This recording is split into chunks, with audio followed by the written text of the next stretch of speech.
The story so far. As the key to this case, the treasure cursed the entire Sholto family and led to their downfall. Yet, no one knows where the treasure actually went, except for Sherlock Holmes. Miss Mary Morstan is the most angelic woman I have ever met. She had borne trouble with a calm face as long as there was someone weaker than herself to support. In the cab, however, she first turned faint, and then burst into a passion of weeping. My sympathies and my love went out to her, yet I must seal the words of affection upon my lips. I don't want her to see me as a mere vulgar fortune seeker. After ensuring Miss Mary Morstan was safely returned to her employer, I set out to carry out Holmes' task. I went to the designated address to find a dog named Toby, a queer mongrel, with a most amazing power of scent. It had just struck 3 on the palace clock when I found myself back once more at Pondicherry Lodge. Holmes was standing on the doorstep, with his hands in his pockets, smoking his pipe. "Ah, good dog," said he. "Leave the dog here and come up. Athelney Jones has gone. We have the place to ourselves." We tied Toby to the hall table and reascended the stairs. The room was as we had left it. We clambered up through the hole into the garret. Holmes turned his light once more upon the footsteps in the dust. "Apart from their size, do you observe anything noteworthy about them?" he said.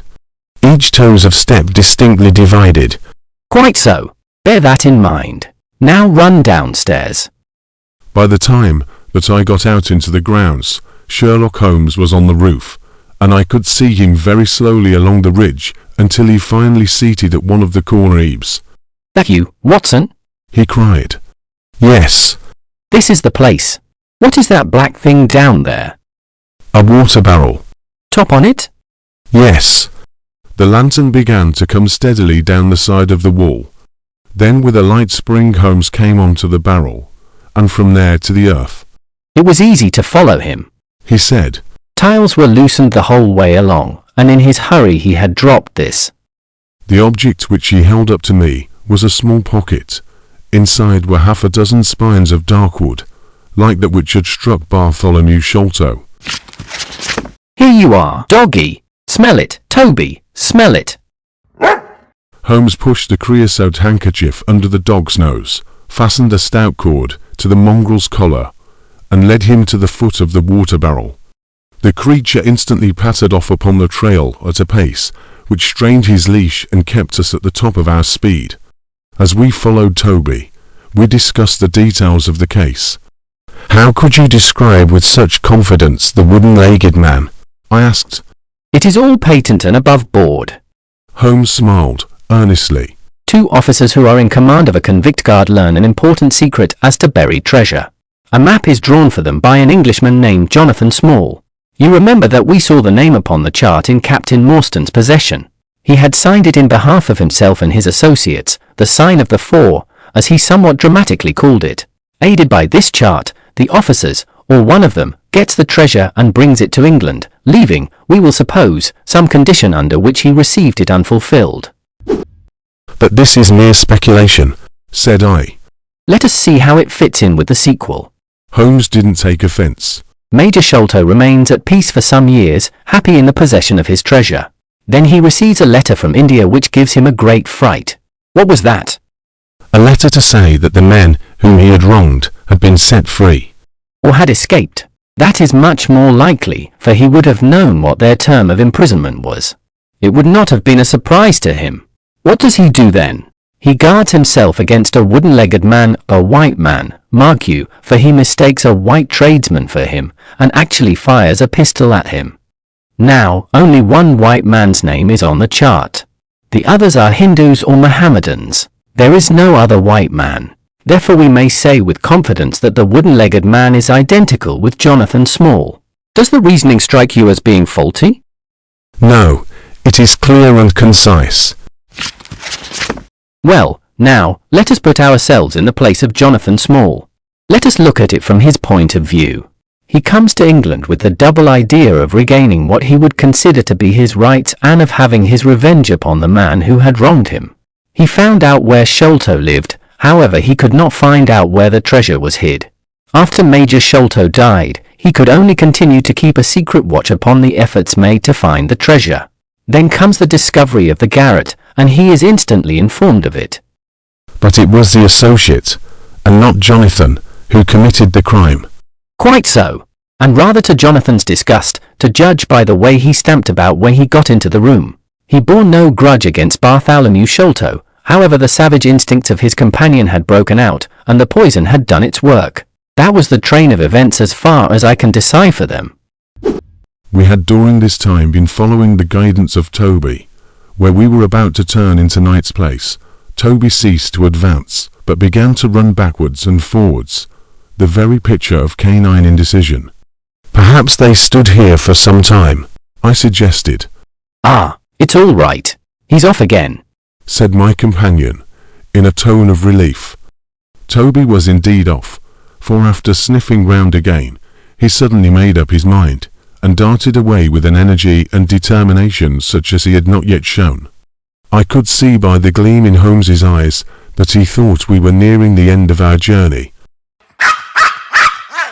Eventually, with a triumphant yelp, Toby sprang upon a large barrel which still stood upon the hand trolley on which it had been brought.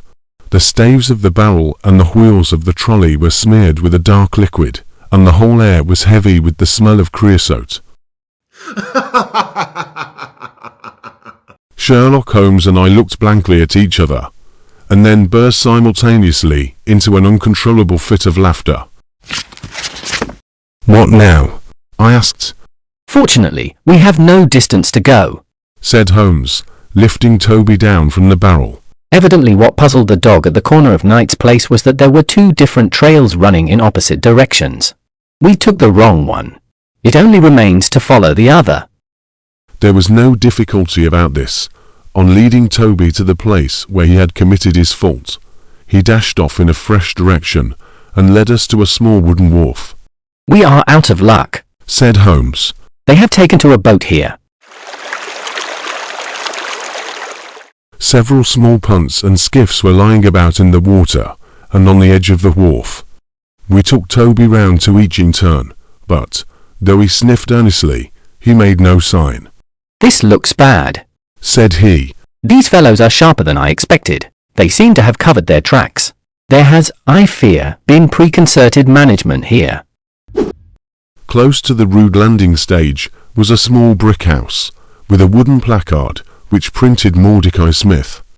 Holmes was approaching the door of the house, and saw a mother and child running out from there. By strategically building rapport with the mother and child, he began to inquire about the man of the house. "Away, is he?" said Holmes in a disappointed voice. "I am sorry for that, for I wanted to hire his steam launch." "Why, bless you, sir, it is in the steam launch that he has gone. Besides, I don't like that wooden-legged man. What did he want always knocking about here for?" "A wooden-legged man?" said Holmes, with bland surprise. "Yes, sir, a brown, monkey-faced chap that's called Moran once for my old man. It was him that roused him up yesternight, and, what's more, my man knew he was conning, for he had steam up in the launch." At this point, the mother was completely off guard. Holmes easily learned the details of the steam launch, the Aurora, with its black sides and the white band. I intended to continue tracking down the Aurora, but Holmes stopped me, explaining that it was a colossal task requiring a more strategic approach. We took a hansom cab home, and then I had a bath and a complete change of clothes to freshen up. We organized the information we had gathered so far while having breakfast. At that moment, there was a loud ring at the bell, and a dozen dirty and ragged little street Arabs rushed in. This was not a break-in, rather, it was the Baker Street irregulars whom Holmes had contacted in advance. "Got your message, sir." Wiggins, the child who had distinguished himself in the case of Jefferson Hope, said. "Here you are," said Holmes, producing some silver. "I want to find the whereabouts of a steam launch called the Aurora." After Holmes specified the requirements and the corresponding reward, Wiggins and his associates hurried off to carry out the task.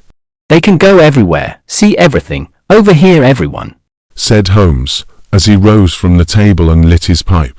In the meanwhile, we can do nothing but await results. While waiting for news, Holmes began discussing the mysterious ally of the wooden-legged man. Diminutive footmarks, toes never fettered by boots, naked feet, stone-headed wooden mace, great agility, small poison darts. Holmes listed the characteristics of the accomplice one by one. What do you make of all this? "A savage," I exclaimed. "Perhaps one of those Indians who were the associates of Jonathan Small." Hardly that. Holmes stretched his hand up and took down a bulky volume from the shelf. This is the first volume of a gazetteer which is now being published. What have we here? The Aborigines of the Andaman Islands are naturally hideous, having large, misshapen heads, small fierce eyes, and distorted features. Their feet and hands, however, are remarkably small. They have always been braining the survivors with their stone-headed clubs or shooting them with their poisoned arrows. It seems that we have uncovered his true identity. Despite the many remaining mysteries, I was exhausted by the adventures of the night. Holmes picked up his violin and played soothing music to help me relax.